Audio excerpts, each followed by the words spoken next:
Good morning, Bucknutters. Welcome to the Bucknuts Morning Five here on Friday, March 26th, 2021. I am Dave Biddle. I am joined by Jonah Booker for his usual Friday visit. It's going to be all about Ohio State's linebackers on today's show. We got a chance to interview linebacker coach Al Washington, as well as linebackers Teradja Mitchell and Dallas Gant yesterday. Let's start out with Dallas Gant. He seems locked into a starting middle linebacker job to me, J-Book, but he will miss spring with a foot injury. He didn't want to get into specifics with the foot, how he injured it, exactly what it was, but he'll be out for the spring. He's indicated he'll be fine for the fall. Your thoughts on Dallas Gant? Yeah, it's unfortunate that he's going to miss the spring. I thought that he was, really going to need these reps as a potential starting Mike linebacker. But the way things sound when you listen to Al Washington, they're extremely high on Dallas. Al even said that he's one of the leaders in the linebacker room. So that's very encouraging to hear, especially if a guy's going to be the leader of your middle of your defense. You want him to be the leader in your linebacker room. I'm excited for him. Hopefully he can get that foot back healthy. He's definitely going to need to get up to speed once the fall starts. But like you said, all indications are he's going to be one of the starters once the pads strap on come the fall. And Teradja Mitchell is definitely going to be a starter as well. I found it very interesting. We got to speak to two linebackers, and it was Dallas Gant and Teradja Mitchell. That tells me those two guys are locked in as starters. And Teradja Mitchell's healthy. He's waited his turn. Dallas Gant's waited his turn. Some of these other guys that are battling for jobs like Kvon we did not get a chance to talk to, are also they've waited their turn. But Teradja Mitchell's a guy, man. We've been talking about him, it seems like, for 5 years, even though this is only coming up on his fourth year in the program. I keep saying every year it's going to be his breakout year. This year, I'm serious. It's going to be his breakout year. He seems another guy, man. It looks like he's got a starting job locked down and he's healthy. So I'm really excited about Teradja Mitchell, J-Book. Yeah, I'm excited as well. He's a very upbeat, positive kid, always on social media, encouraging people to do the right thing and keeping their heads up. With him, as you mentioned, he's been in the program for quite a bit of time, doesn't have a ton of actual game reps. So it's going to be critical for him in that starting role this spring to really harness his skills and develop his game. I think this year, with the set of linebackers that they have, you're going to see more of the bullet positions. So they're going to be pulling one of those guys off the field. Hopefully that doesn't discourage some of the other guys who were banking on seeing the field a lot more this year, because with last year, when you had the linebackers that you had, when you have 4 upperclassmen, the coaching staff said that, they kind of shied away from the bullet because that meant you had to pull one of those guys off the field. Now that they are gone, headed to the NFL, you're going to see that bullet position with a Craig Young potentially filling into that role. And they have a whole list of other guys that they like in that position.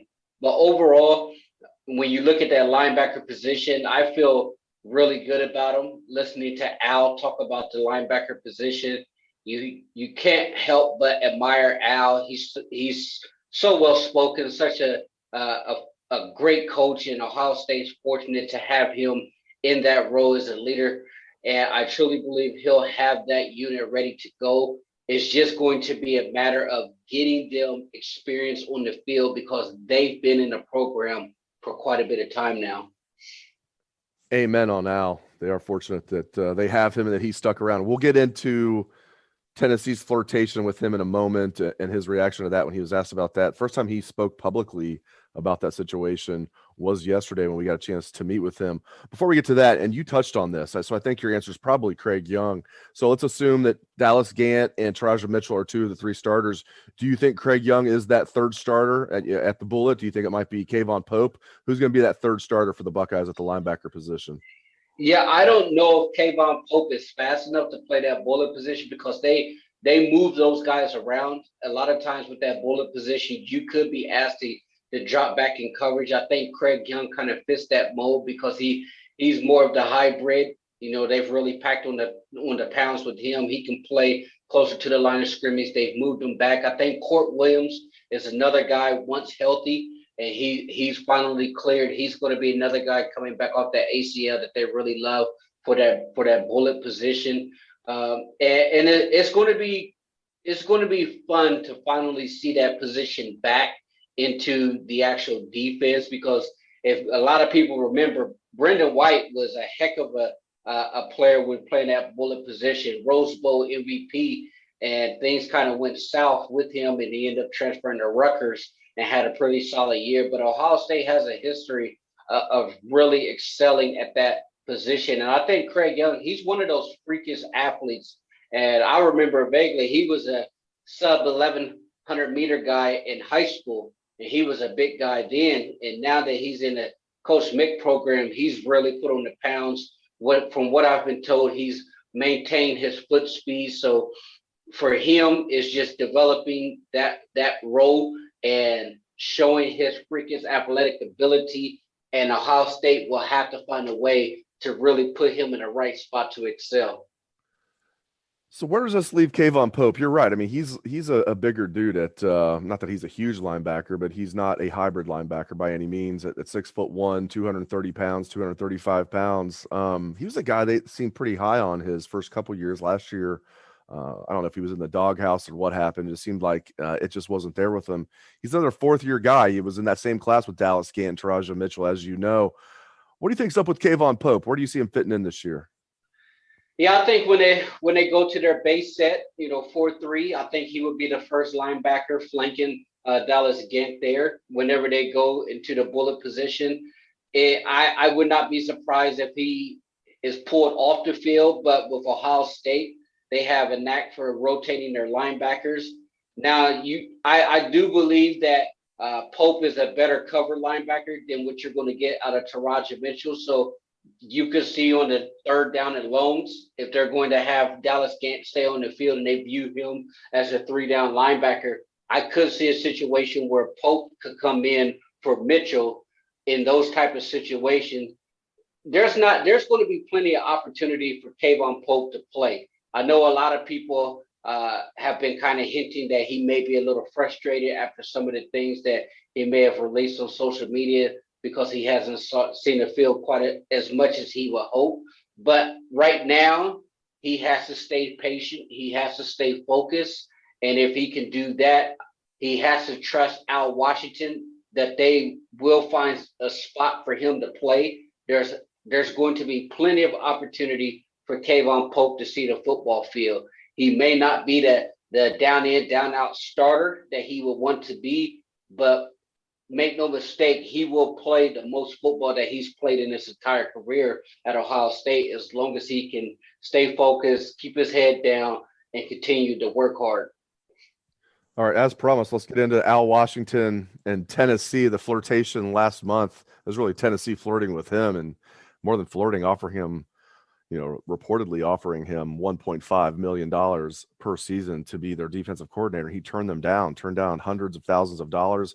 I still don't think he's making $1 million at Ohio State. I think he's south of $1 million per year. There's probably a promise in place that he'll eventually be making 7 digits at Ohio State, have a bigger role. But right now, he's still linebackers coach. Still making a very good living. Making close to $1 million is nothing to scoff at. But man, they kept trying to make him offers he couldn't refuse. What I found interesting yesterday when he was talking to us, he echoed the same comments that Ryan Day had last week, that he was mad that it became public. Not mad that he was fuming mad. He was frustrated. He was disappointed, is a better way of putting it, that it became public. I think in this day and age, J-Book, I don't know how it wouldn't become public. But then furthermore, he said just a lot of gushing things about Ohio State, why he stayed, the people at Ohio State now, how this is home for him. His dad played here. He grew up here. His mom and dad can come over and see his son and everything. And they're 20 minutes away, not 12 hours away. What did you make of all that, though? I keep finding it interesting that they are a little upset that it became public, because in this day and age, man, that stuff is just inevitable. It's going to become public. Yeah, I understand where they're coming from, but as you mentioned, it's the name of the game here, and I think, and we talked about this before, that Tennessee was the one that was leaking it out at the time. This was a Tennessee program that was scrambling. You know, they had NCAA accusations of cheating by paying players with McDonald's bags, and they brought in the UCF coach, and a lot of their fan base was getting extremely restless because they were asking, like, who's going to be the defensive coordinator, who's going to be filling out these positions on the coaching staff. And in order to throw their fan base a bone, I truly believe that Tennessee leaked that out to kind of gauge the interest, which, it was very positive. If people would have ventured over to the Tennessee 24/7 board at the time, they were very excited about it. And it came a very big back and forth negotiation between Al and Ohio State and Tennessee. And I truly believe Al was very interested in that job. They were, like you mentioned, they were paying him big money, giving him his first opportunity to be a defensive coordinator in the SEC. I know Tennessee hasn't been what they once were, but that's still a pretty big job, especially for a guy being a defensive coordinator with his first crack at bat. But at the end of the day, as Al said, it's the people at Ohio State that really tugged at his heart. His family being 20 minutes away, his parents being able to see their grandkids, and his grandkids being able to have a relationship with his parents. It meant more to him than money. And I think Tennessee, by leaking that out, probably hurt themselves when it comes to landing Al. If I really would be curious if that never got out and it was negotiations behind closed door, if Al would have made that move. We never know, but I'm thankful that he's decided to stay here at Ohio State.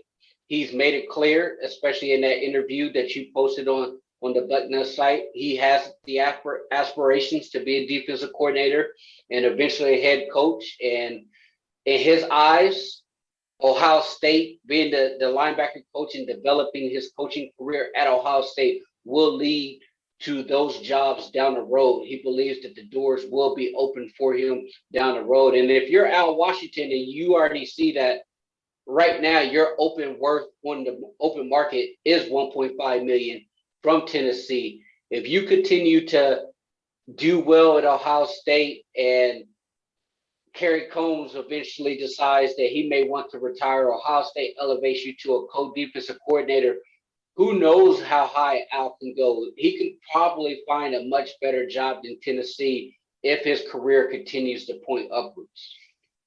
No doubt about it. I mean, that would have been a great opportunity for him. The money, he would have been a defensive coordinator, even if it, didn't work out as far as Tennessee winning, which it probably wouldn't have. I don't think it would have hurt his career. No one would have blamed him for Tennessee, but as he says, staying at Ohio State, he will eventually, achieve all of the goals he wants to achieve as far as being a defensive coordinator, being a head coach one day, whatever he wants to do. Last thing, we talked about a lot of specific linebackers. I want to ask you about four guys we have not talked about yet. Starting out with Mitchell Melton and Cody Simon. Those are two guys entering their second year in the program. They were true freshmen last year. Al Washington, as you know, yesterday referred to them as young studs. So that's pretty good. Mitchell Melton and Cody Simon there. So I want you to talk about them. And then also Reed Carrico, your fellow River Rat. Am I allowed to say that? Your fellow River Rat. Yes.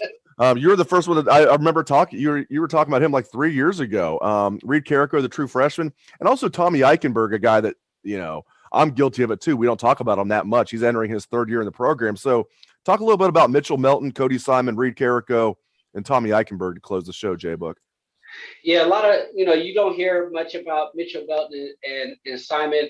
This spring, this is what it's all about for those guys because they missed the spring before and they didn't play much during the season. But right now is their time to shine. This is their opportunity to really solidify themselves in that two deep, that next rotation of guys. And if you listen to Al, he's extremely high on them. Mitchell Melton, he's a kid coming out of high school that has something ridiculous like 20 sacks or 20 plus sacks as a senior.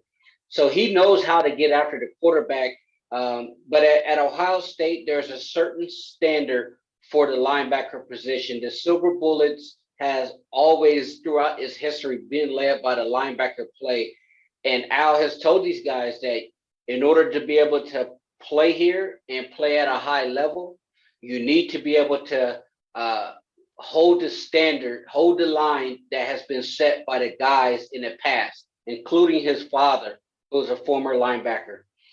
So I look for those two young guys. If they're going to be in the 2 deep, it's going to be determined how they play this spring. They're going to get their opportunity, as Ryan Day has said. They're going to simulate as many live game reps as possible, because a lot of those guys didn't get the game experience and playing time that they wanted to, or they hoped, because of missed games because of COVID and Ohio State being in closer games that maybe those younger guys would have played in the past. And then Tommy Eichenberg, he's a guy you don't hear about him very much. I know Ohio State has featured him in a couple of their social media posts showing his leadership of getting the guys hyped up in the locker room. It's to be determined where he plays at. I think he would be someone that's going to be battling to get into that second unit, but he's a hard worker. As Al said, he's a guy that comes to work.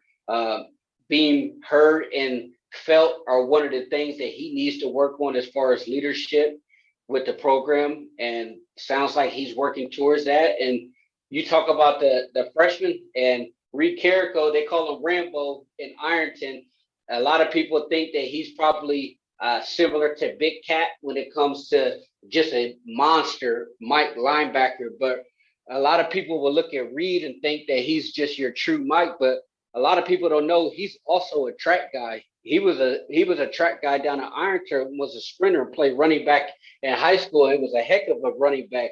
I think he's going to be behind the 8 ball. Look for him more so to be cutting his teeth on special teams early on, but they love him. I talked to Bobby Carpenter about him, and Bobby went over there and checked him out, and Bobby's been really big on him, and he said he's a dude.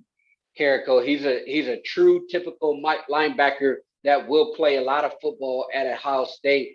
And he just think that once he gets stronger and he really learns the game, that you'll start hearing his name a lot more. But right now, it's more or less, let's get your feet wet on special teams and see what you could do. But as far as potential, the sky is the limit for him. He is a heck of an athlete, a true student of the game.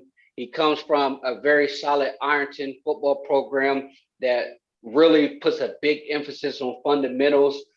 They're extremely well coached, but I think the linebacker group from top to bottom is very talented, very young. Al's going to have his hands full this year getting those guys ready. And before we get off of here, I like your question that you snuck in there to him, which he said he was waiting for when you asked him, if who would be the depth, what would be the depth chart today if he had to make the call. So I appreciate you asking him that. And like you said, I had to ask. It's my job to ask that question. That was a good little back and forth. Yeah, you can see why he's such a great recruiter.